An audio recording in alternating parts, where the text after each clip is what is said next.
Oh, yeah, so let me, hold on, get my followers up, Shaq. Okay. Make sure we do that. Hey, is this Players Only? Yeah, get my followers up. Oh, we back. Welcome to Players Only Halftime Report presented by American Express.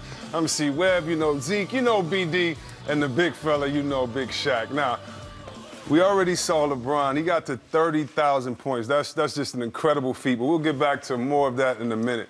You know, we got to settle something right now. Hey, Kevin McHale, are you there? Can you hear me, buddy? I can hear you. Hey, and I know you're the slippery eel. You're one of the best of all time, and I have the most dominant ever standing right next to me. But I think Shaq needs to learn how to be a better teacher. I mean, his son Sharif has game, but how come Shaq didn't? Well, let's just roll the tape. The next one I'm teaching is called the Kevin McHale. You know who Kevin McHale is? No. What? No. Say it again. I don't know.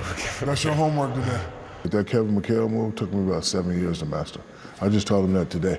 Oh, got him. Yes, bang. Now, how is the big teacher, the big student, not going to teach his son? How the big Aristotle? How your son don't know who Kevin McHale is? Well, one is the generation. Two, they got easier ways of doing their homework. It's called the internet. That's true. All they got to do is Google Kevin McHale, and he'll see that Kevin McHale was one of the greatest players ever. I'd like to give a shout out to Bill Burker, because when I was in L.A., y'all remember me, I was a young, powerful guy. Right. Bill Burker said, hey, you need to watch this tape of Kevin McHale.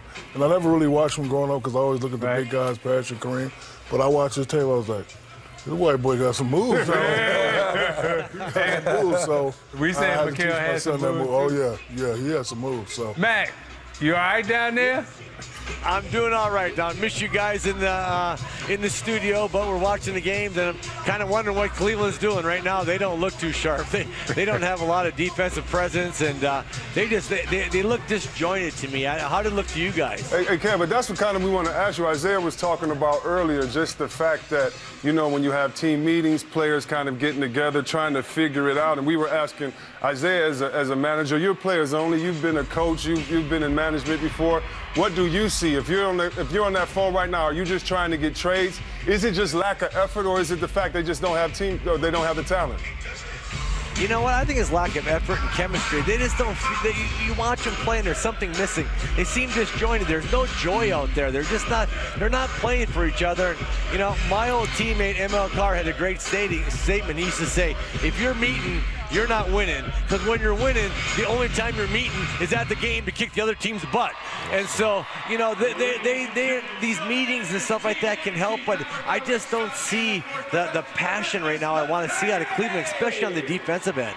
Yeah, and there's some teams you don't want to have a meeting against and then try to come back and win against them. And San Antonio's not one of those teams. It's sure not. Not at all.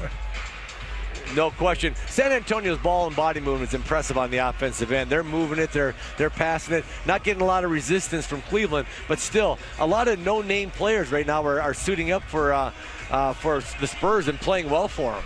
So they no name because you don't know their name? You gotta get on the internet. You gotta get on the internet. I'm gonna get on the internet just like Shaq's son. I tell you, hey, I know Ginobili and those guys. Some of these guys, I'm like, who are these guys? Hey, thanks, K-Mac. Always good listening to you. It looked like you were like at a male strip club, like you were about to do a dance or something, all the lights and the strobe, but now the lights on, you look better. Thanks, K-Mac. Always love talking to you.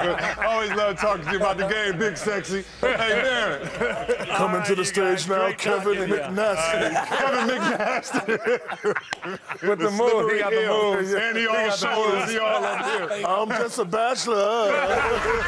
Look at Hey, Baron. Hey, you were a prolific scorer, Baron. You got buckets. What do you think about Bron at this age reaching this milestone, 30,000 points? Incredible milestone. Shout out to the king, LeBron James. He's done it in so many different ways with so many different teams and lineups.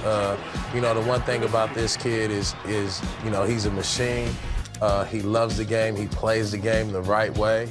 And to think that he's reached 30,000 this fast with all the assists and the playmaking and the responsibility, you know, you got to put him up there at the top. Yeah, definitely. And you see what the great Dirk Nowitzki says. Congrats, King James. Welcome to the club. That's the Dirk Club, baby. I like that. Way to welcome him. Hey, give him a pat on the back.